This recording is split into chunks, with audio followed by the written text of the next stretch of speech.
What is up, wrestling fans? Welcome to episode number 376 of the Smark Out Moment Smack Talk podcast, Hot Tags of the Week, where I, your host as always, Tony Mango, will be breaking down some of the current events, the rumors, the news, the gossip, the bullshit, whatever else I want to talk about, and blah, blah, blah, blah, blah. You know the score by now. I don't need to talk about anything else.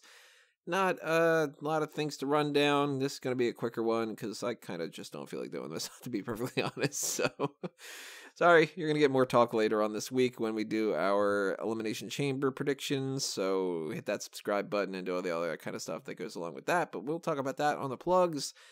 And we're on the hot tags. So, first things first, let's talk about the latest recruits to the WWE Performance Center. We talked about this a little bit before on the air when, the news had come out about that, but now we actually have some confirmation about the names, and I am not familiar with some of the names.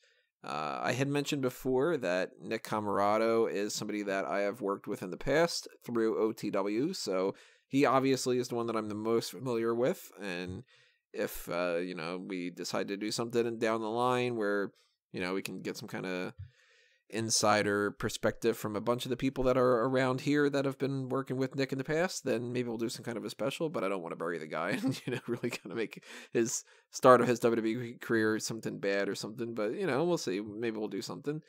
But I'm going to run down some of the other people here in case you know them and can fill me in on some of them. ACH is one of them, Albert Hardy Jr. I know I've heard the name ACH before, but again, indies, I don't really follow the indies, so he's pretty much just a name as far as I'm concerned. Trevor Lee Cattle, or just Trevor Lee, as he was in Impact.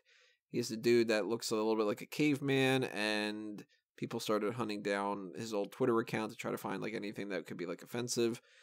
Rachel Ellering, the daughter of Paul Ellering, she's been multiple times in the Mae Young Classic and other times in NXT, so you should be familiar with her if you've checked that out. Karen Yu is what they're referring to for Karen Q. She went through the OTW system as well, and she's been in the Mae Young Classic, and I think that she had gone up against Zia Lee last year, but I don't remember 100% off the top of my head. We've got Omari Palmer and Ricardo Miller. They are football players, so yeah, you're not going to get anything out of me on that one. Samuel Shaw, the guy that we used to make fun of in Impact because his name sounded really boring, and it was just Samuel Shaw. I hope that he is not as boring as he used to be with that, and no longer trying to do an American Psycho gimmick because it just was not working before. Good movie, though. You should check that out if you have not seen it. Jeffrey Parker and Matt Lee. No idea who they are, but they're from Quebec, so we got some Canadians into the mix. We also have Brendan Vink and Jermaine Halley, Australian, don't know him. Maybe they're good, maybe they're great, maybe they're awful. Good news, whatever. And that is it as far as I can come across here. So, like always, if you are familiar with them and, you've got some kind of real big positive or negative that you think that everybody else should be aware of, go ahead and fill everybody in on that in the comments below and chime in on the other things that we're going to be talking about here as well. Let's move on to AEW for just a little bit, though, because there are some reports that Randy Orton is the person that is talking to All Elite Wrestling and that he has been given an offer that is, quote, too good to pass up. And also some rumors that the Usos might be leaving. I call bullshit on both of these. I do not think in any capacity that Randy Orton would leave WWE. I think that he is a lifer for multiple different reasons. One of them being that he's on the tail end of his career. He's, wrestled long enough that he can retire at any time, even though he's still doing pretty good, so he might still stick around for a while. And his father, Bob Orton, was a WWE guy. And he's just, why would you want to leave at this point? If Randy Orton doesn't have any issues with WWE, why would he want to go to AEW just to take a little bit extra money? He has a good schedule in WWE right now. He's not wrestling full time, and he makes a lot of money as it is. So what's the problem? He's also a top guy too. I mean, last year he was fighting for the world title and everything. So he's not just kind of on the sidelines either. And the Usos, I feel like they want to be in the WWE Hall of Fame as well, and Rikishi has mostly been a WWE guy, so they've got the whole father thing going on with them as well. I got a feeling that these two are just sort of AEW was reaching out, and maybe their contracts are coming up. I know Orton's is coming up sometime in 2020, so he at least could be using them for a little bit of leverage and just kind of talk to WWE about, I have a little bit of options here. You need to give me some more money. And they know that WWE is making more money with this Fox deal and the Saudi Arabian deal and all that. So if they can get a little bit extra, you make, say, I don't know, ballpark a random number, $10 million, then maybe you can get $12 million for your next contract or something. And it's a big difference when you've got to the point where you're making millions and millions and millions of dollars. It's not a big difference when somebody charges you $1.50 versus $1.75, but if you're talking millions, then that could be a major thing, because all you got to do is set aside $1 million and you're set for life for some things, at the very least. So I don't think that anything's going to come about with this at all, but it's at least something to keep our eyes about. We also have other things with AEW when it comes to the Double or Nothing ticket rally that went down. The tickets for the pre-sale have already sold out, and it seems like they're going to do extremely well for that event. We know some of the matches that are happening as well. We know that, well, actually, before I get into the matches, we'll talk about how they're going to have a working relationship with AAA, and AAA is also not going to be having any kind of issues with their other promotional crossover stuff that's going on. Aja Kong is going to be in AEW, which is weird because she's, I don't know, I think she's probably like 52 or something like that, and she's still wrestling. That's pretty crazy because most people don't. You get somebody who was like a wrestler in 1995 and they're still sticking around. It's pretty rare. It's Kylie Ray and Nyla Rose. Don't know who they are, but they are a part of things. And a couple other people popped up too, and to be perfectly honest, I can't even give you any opinions about them because it's sort of the same deal. I've never heard of Kylie Ray and Nyla Rose before. They might be great, they might be awful, they might be somewhere in the middle. Again, leave your comments below. Tell me what you think. Are they worth getting excited about, or are they just random names that they could get for cheap? But Kenny Omega is definitely in AEW, and for all the people that were like, oh, he's coming to WWE, no, it's never going to be the case. It was obvious he was going to All Elite, and he's also an executive vice president, so that means that the Young Bucks and Cody Rhodes and Kenny Omega are all executive VPs, and then you've got Tony Khan, and then you've got his father in control, and then you've got plenty of other people here and there that have their, opinions in the mix. So there's a lot of people that are going to be quote unquote in control. That makes me a little bit nervous about the company. But Kenny Omega is going to be fighting Chris Jericho on this card. A little bit disappointing, I have to admit. They already had their match, so it's not like a first time ever type of thing. OWE will go up against SoCal Uncensored. Not the most familiar with some of the people that are involved in there, especially since we don't know who two of them are going to be, as far as I can kind of picture. So that's kind of fun in a way, because since I don't know who they are, and I know Kazarian and I know Christopher Daniels, but I'm not too knowledgeable about the other people, so I'm going to kind of go into this a little bit fresh. And Hangman Adam Page will go up against Pac, which you guys should know as Neville from WWE. So some stuff to be interested in, and obviously we will be doing coverage of Double or Nothing in May when that happens, and doing a post-show and all the other kind of stuff that goes along with that. And Callum and Robert will be able to fill you guys in on some more specifics because they follow those guys a lot more. But, I'll be the type of person that comes in as blind, or as relatively blind as it can be. Let's talk about how WWE has finally trademarked Then, Now, and Forever. Took 7 or 8 years, or so just to get this trademark that they use before every single program trademarked.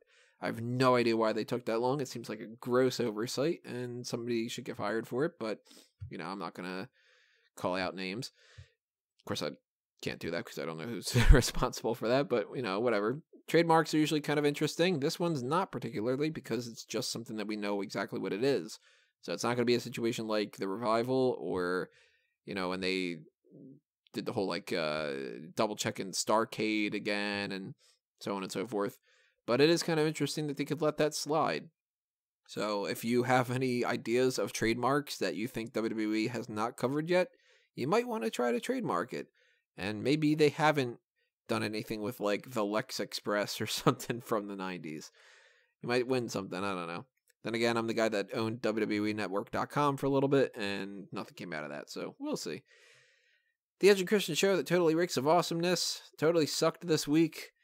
Rabbit Hole was the episode. It was the worst one for a while, and the season finale, so it should have been the best, and it just crapped out, and I thought that it was awful. I very, very, very, very minorly chuckled at a couple little things, and that was about it, so definitely skip it. Don't bother watching it, even if you've watched all the rest of the episodes this season. Even the Chump Stain Challenge wasn't even that good this week, and that's usually at least something that's pretty interesting. The last things I want to talk about here are just what happened on Monday Night Raw, in case you did not watch it. And if you didn't, I didn't blame you. Monday Night Raw sometimes it's difficult to get through, but two important things happened. One of them storyline-wise, and one of them, well, I guess they're all storyline-wise because this is all fake. The main thing that you're seeing on the thumbnail right now is that Charlotte Flair has officially replaced Becky Lynch in the Ronda Rousey match at WrestleMania 35.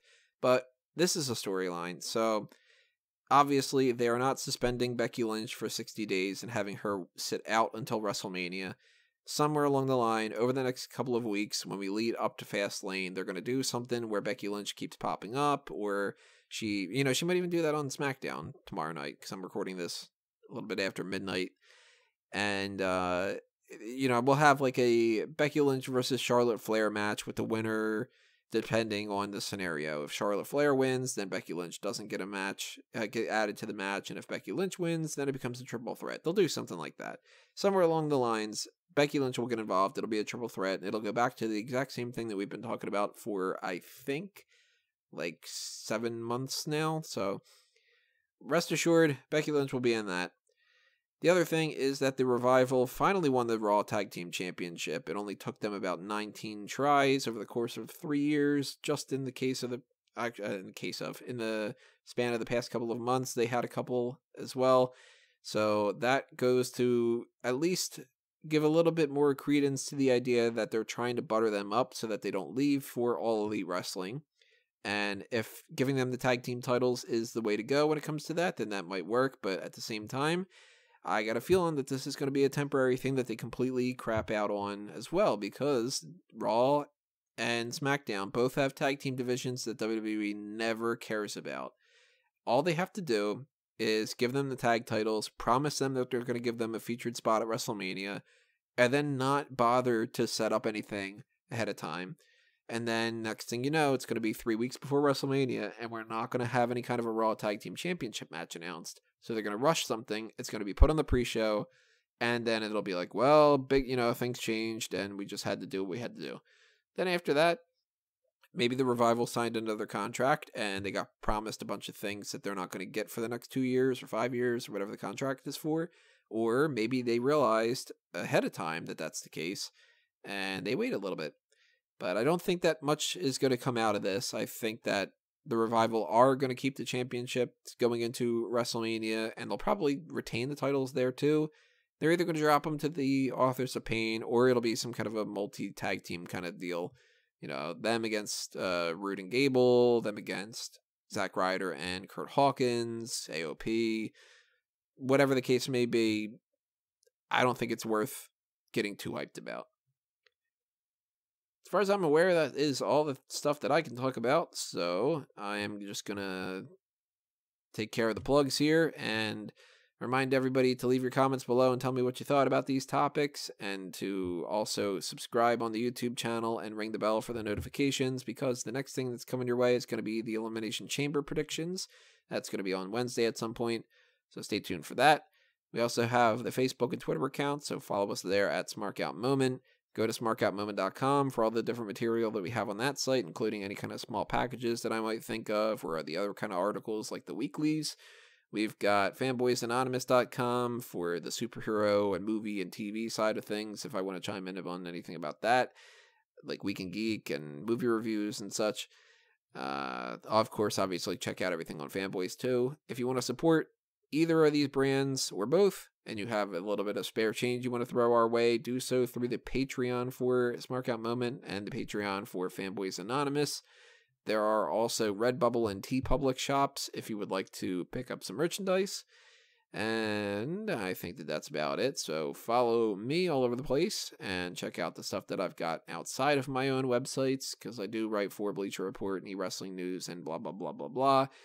If you've been listening to the podcast for a long time, you know all the plugs anyway, so I'm sure you just already clicked out and are not listening to me right now. But if you are, then thank you for listening to the last couple of seconds of this.